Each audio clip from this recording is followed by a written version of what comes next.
Vihollinen suoritti aamupäivällä noin pataljoonan vahvuisella osastolla maahan laskun tänne pohjoispuolelle.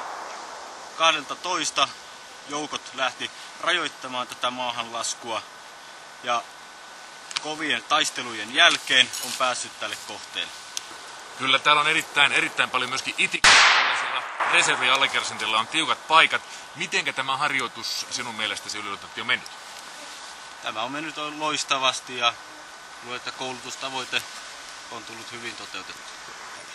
Miten tämä sotaharjoitus poikkeaa tuosta normaalista varusmiespalvelusta? No kasarmissa ja lähiharjoitusalueella, eli metässä, niin on aika ohjattua se toiminta.